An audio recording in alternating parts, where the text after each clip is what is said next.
आज की खबर से खबरदार।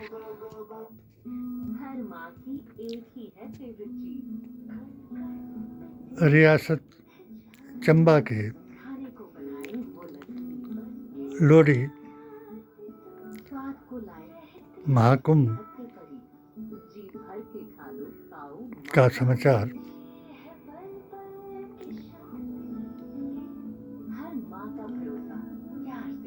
ये पर्व जो सतयुग में असुरों और देवताओं का समुद्र मंथन के बाद अमृत और जहर के लिए युद्ध हुआ। देवता अमृत को लेकर के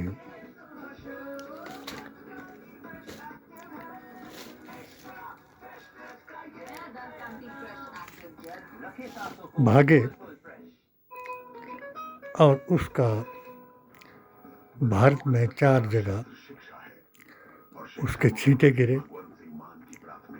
सबसे बड़ा त्रिवेणी में, यानी 3 नदियों के संगम पर। अगर मुझे स्कॉलरशिप ना मिलती तो शायद मैं अपनी पढ़ाई जारी न रख पाता। महाकुंभ का मनाना आरंभ हुआ। सतयुग से लेकर के आज कलयुग तक इसको मनाया गया। आदम से लेकर के आखिरी कल की अवतार ने, वेद पुराण गीता और ग्रंथ ने इसके बारे में बताया।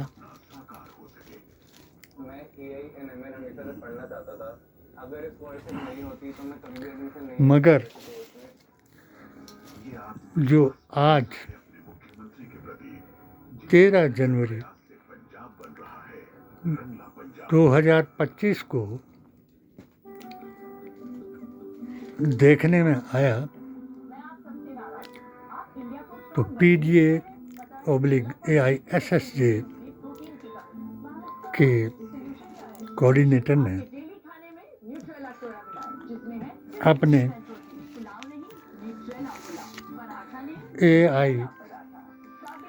AISSJ के अकीदे के मुताबिक भारतीय संस्कृति और संस्कारों के इस संगम को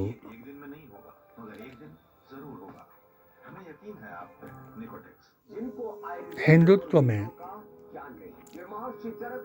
बदलता हुआ देखकर अफसोस मनाया। हमारे चंबा में, हमारी रियासत का इतिहास है।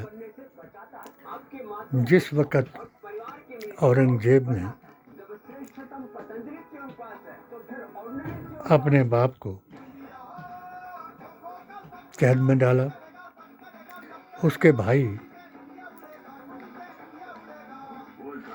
अपने भाई को हिंदू राजकुमारों के साथ दोस्ती रखने के लिए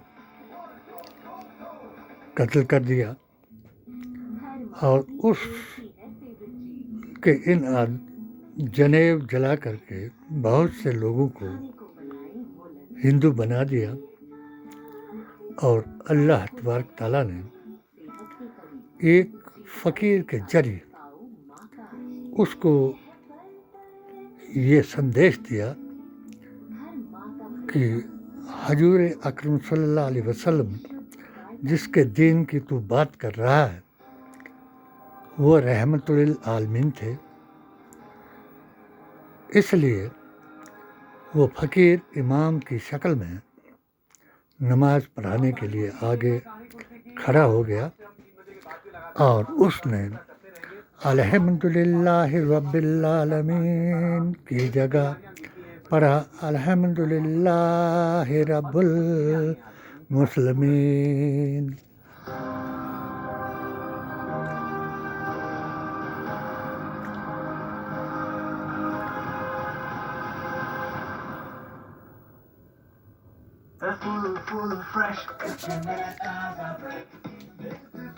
जब उसने ये पढ़ा तो पीछे से लुकमा हुआ, उसने लुकमा दोबारा वही पढ़ा, फिर लुकमा हुआ,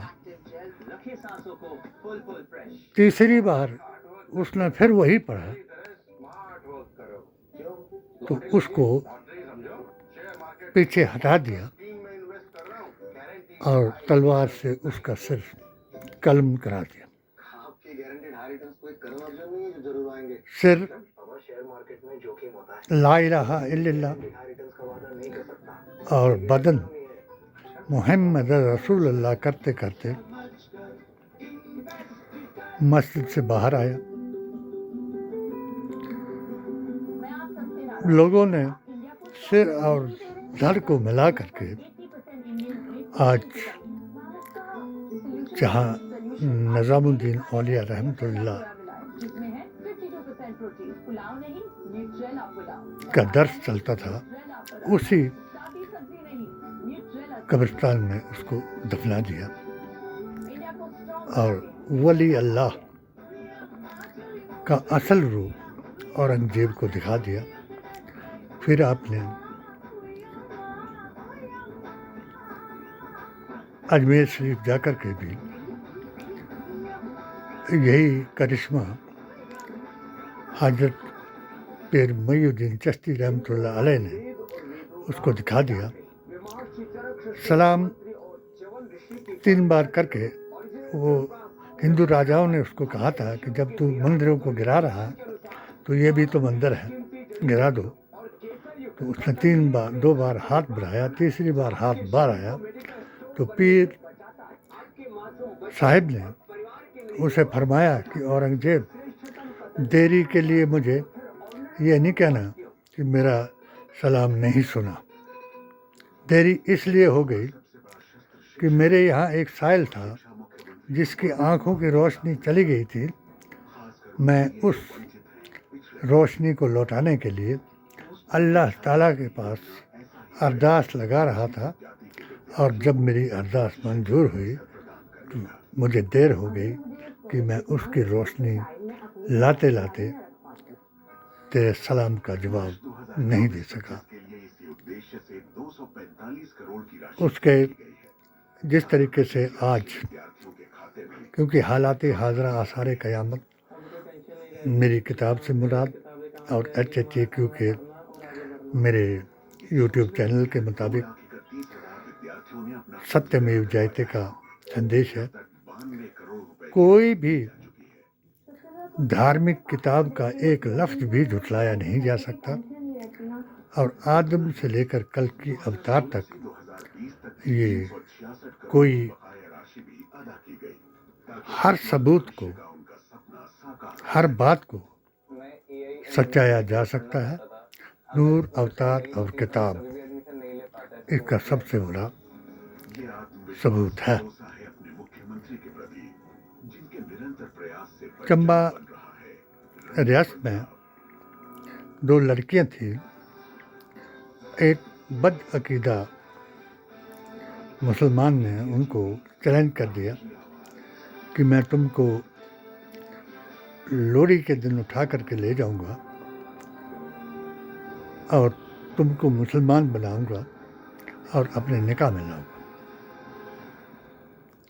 उन दोनों लड़कियों का एक मुसलमान मित्र था, उसको उन्होंने अपनी व्यथा सुनाई और उसने आज लोहड़ी के दिन उन दोनों का ब्याह कराया उनके समाज में, उनके धर्म में, और उनको अपनी धर्म बहन बन करके दोनों का कन्यादान कराया और लोगों ने अलाव जला करके ये गीत गाया, सुंदरू और मुंदरू का गीत गाया, जो आज तक हमारे चंबा में आज के दिन लोहड़ी के दिन गाया जाता है। महाकुंभ का पहला स्नान है। पौष पूर्णिमा के मौके पर श्रद्धालुओं का मानिए जन सैलाब आज प्रयागराज पर आ गया और क्यों ना आए।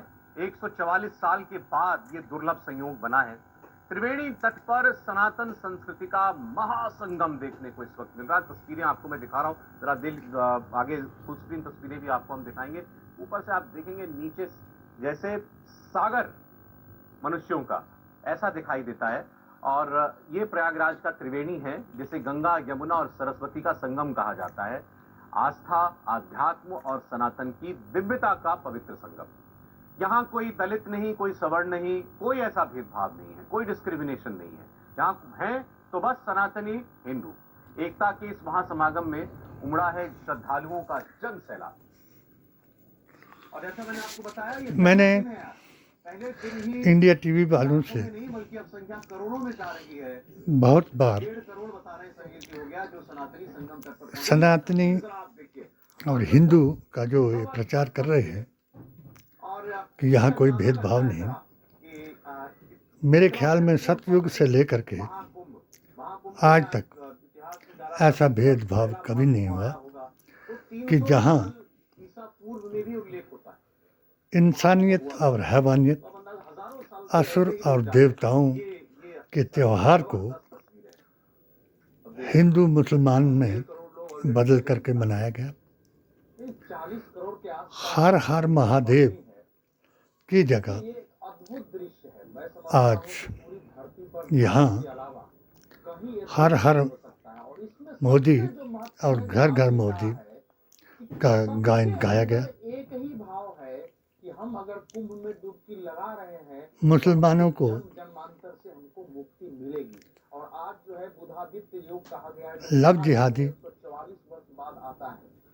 लैंड जिहादी सबसे महत्वपूर्ण भूमिका और अब मूत्र और थूक जिहादी बता करके इसमें आने के लिए बैन कराया गया। भारत की इलेक्ट्रॉनिक मीडिया ने और जो का चैनल में जिस ढंग से उसको तिलक लगाए, है कि जो है जिस ढंग धर्म वापसी करे आचार्यों अखाड़ों और अपने को दिलवाए हैं, बात हिंदू बताए, से देश और दुनिया या गया है कि भाई इस प्रकार का इनके जो मनुष्य के जीवन में आ ही नहीं सकता। सनातन के और हिंदू राष्ट्र बनाने के प्रचारक हैं, उसके बाद जैसे धीरेंद्र शास्त्री चारों तरफ से लोगों को हुआ कि अरे आज ऐसा और कुछ मंत्री पहले ये ज्ञान और उनके संतरी, जो बातें मैं देश को जो आपके माध्यम से कि कुंभ पहले भी इस बात को हिंदू मुसलमान फैला करके आज भी 80-20 कराया गया और मुसलमानों को अपवित्र बताया गया।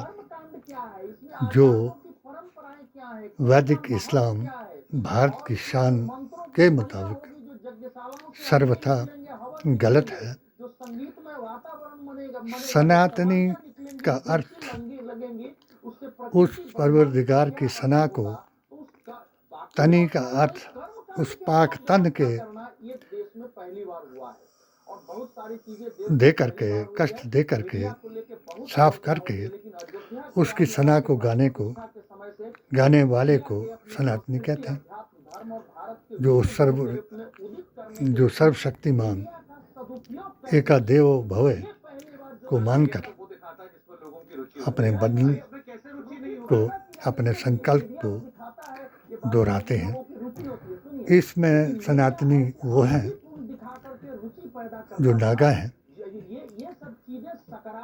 किन्नर हैं और ब्रह्मचर्य व्रत का पालन करने वाले साधु हैं। वो सनातनी हो सकते हैं और बाकी जो हैं वो बीजेपी के एजेंट हैं। इसलिए इन्होंने 80-20 करने के लिए इस त्योहार को बदल करके इस महाकुंभ के एक सर्वधर्म सौहार्द की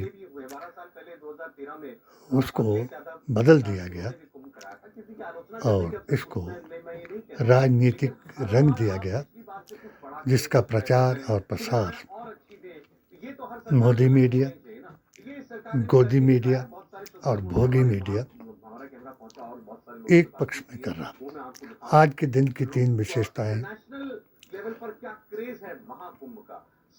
मोदी जी ने कश्मीर जा कर के रेल की सुरंग का उद्घाटन किया और राहुल ने आज नए एक अभियान की शुरुआत का ऐलान किया। वो शुरुआत है जय बापू, जय भीम और जय संविधान। मैंने भी भारतीय संविधान, कुरान और नबी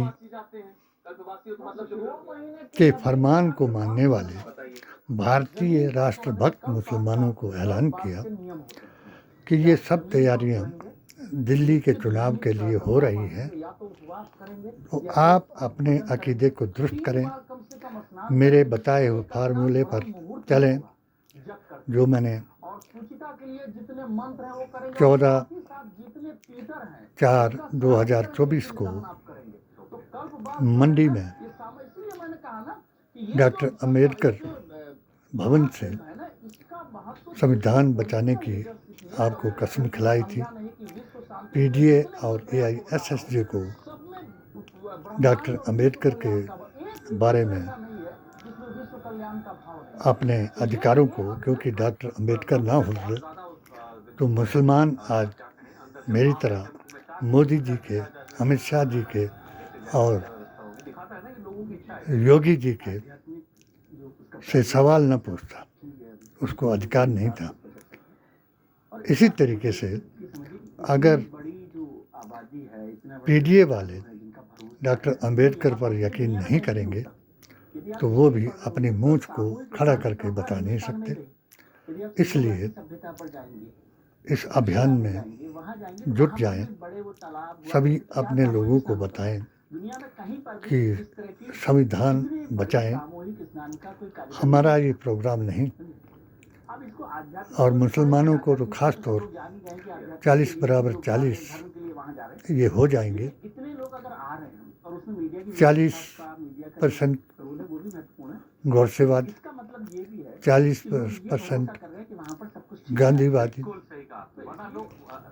और 40% पीडीए/एआईएसएसजे ये एकजुट हो जाएं और वीटो पावर बन करके इंडिया गठबंधन को कामयाब बनाएं।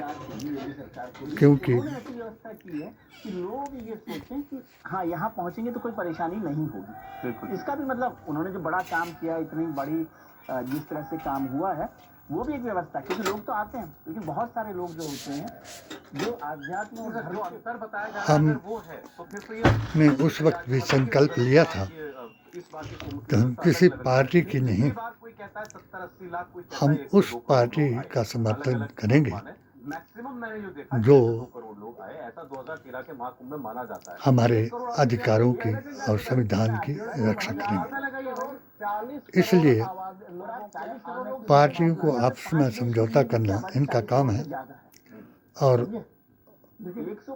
पीडीए और एआईएसएसजे को एकजुट होकर के 20%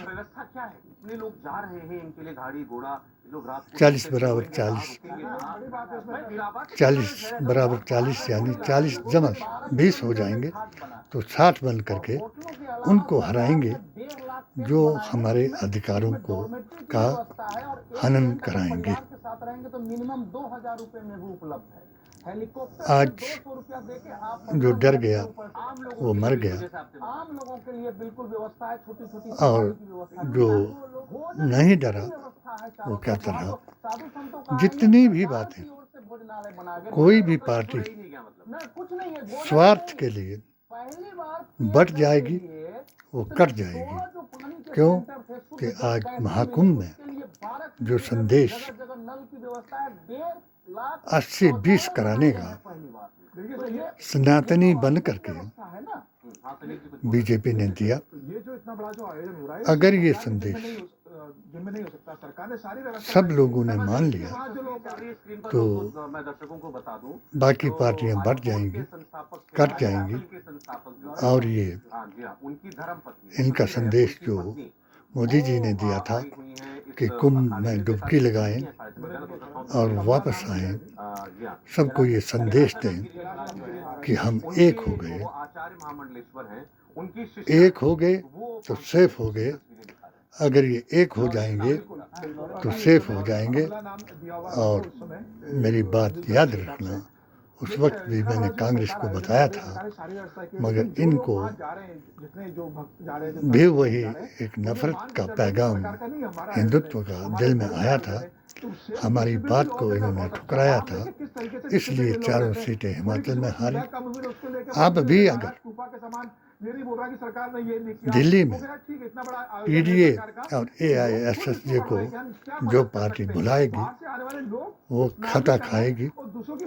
और मोदी जी महान के 1925 के संकल्प और 30 जनवरी 1948 के गौरसेवादियों के